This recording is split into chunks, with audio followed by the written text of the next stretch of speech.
Here we go, it took me long enough to get another season of Survivor watched and down the hatch.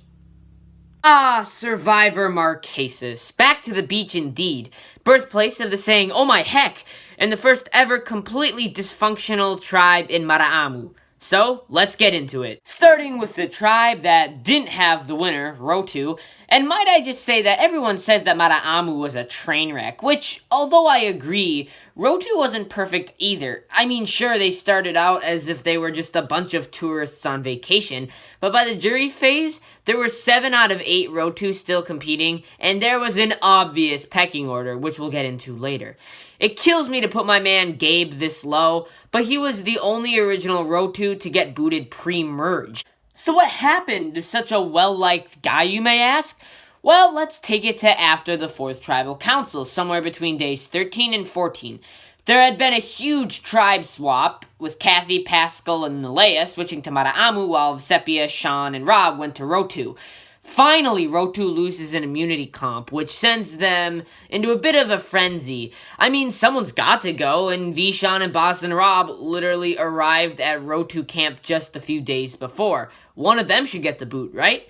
Well, Gabriel was getting a little too attached to the Maraamu transfers, and was even offered to join an alliance with them.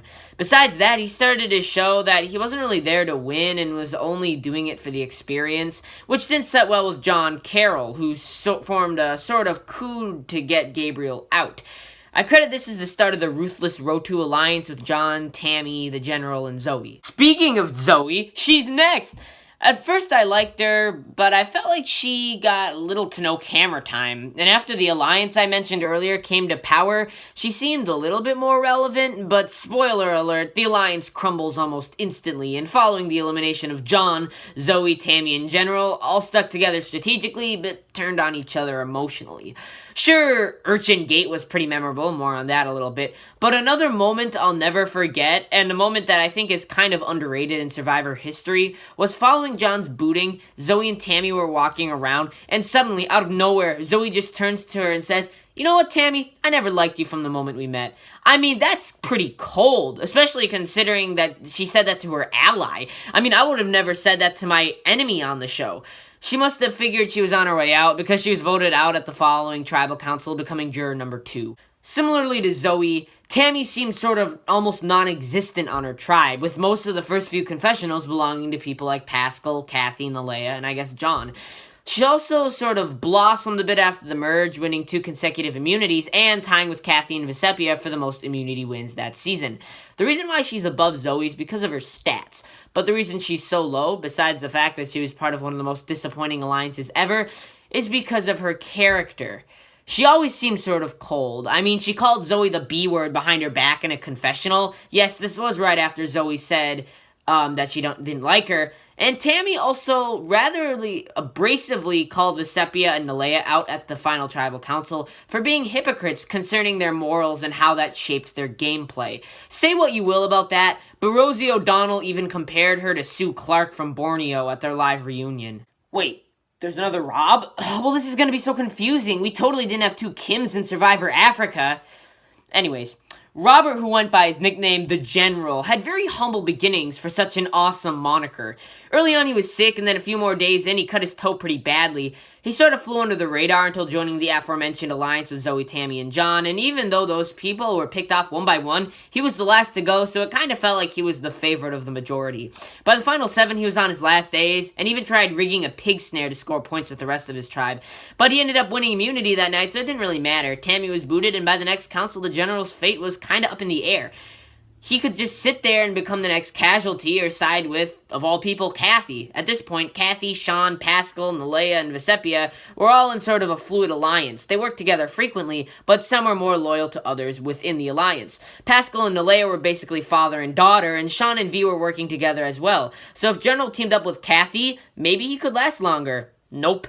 Quite a shame, but he finished in 6th place, which if you ask me, isn't too bad. Okay, so survival tip.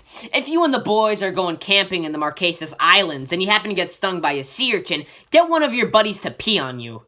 I got demonetized.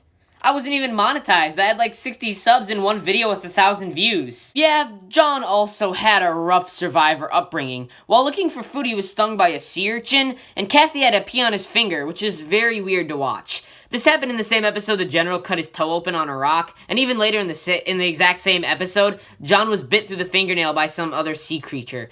But after he gathered the nerve and the numbers to pick off Gabe, he sort of went on a power trip and essentially became the dictator of Rotu. How did he meet his demise then?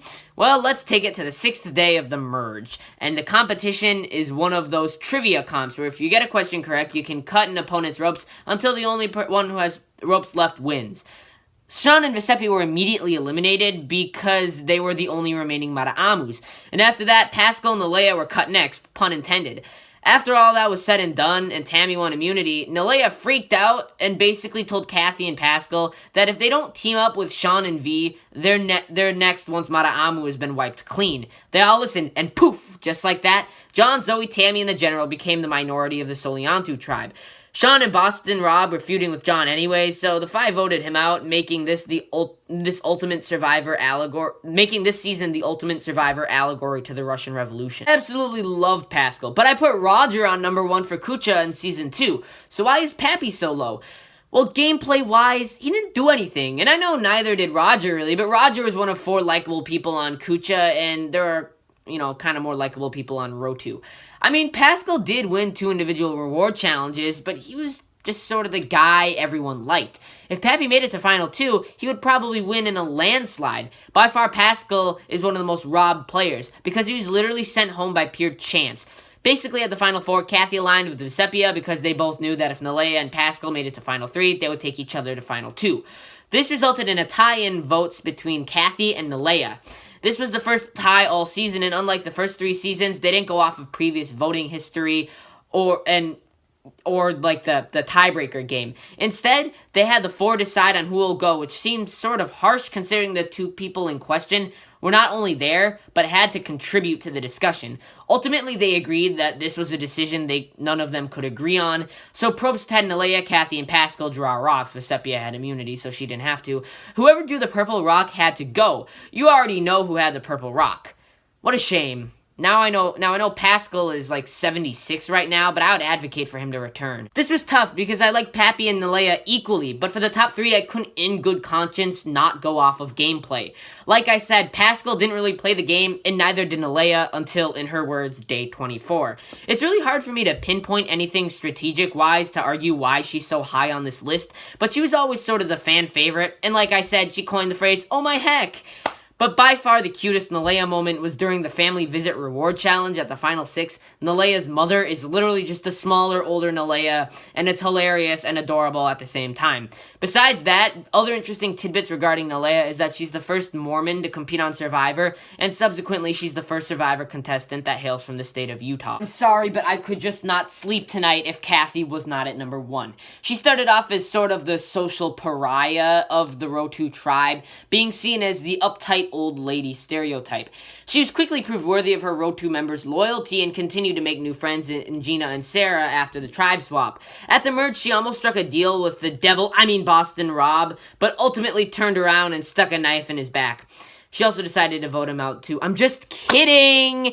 After the merge, she stuck with Pappy and Nalea and eventually joined forces with V and Sean and ran the table until the final 5, where she finally had to pick a side between Pascal and Nalea or V and Sean. Either way, she was a shoo-in for 3rd unless she wins immunity, so she opted to boot Sean after a very heated tribal council. After that, she dodged a bullet at the Final 4 council when Pascal drew the purple stone, and seemed to be sitting pretty after that deal she struck up with Vesepia. And then the final immunity comp came by and blew all that stuff she had going for her away. I want to save what happened at that comp for later, because it'll come up just naturally with the next few contestants. But long story short, Kathy gets voted off at the Final 3. Besides some of the Rotu members that got booted really early, Kathy was really one of the only Rotu players to play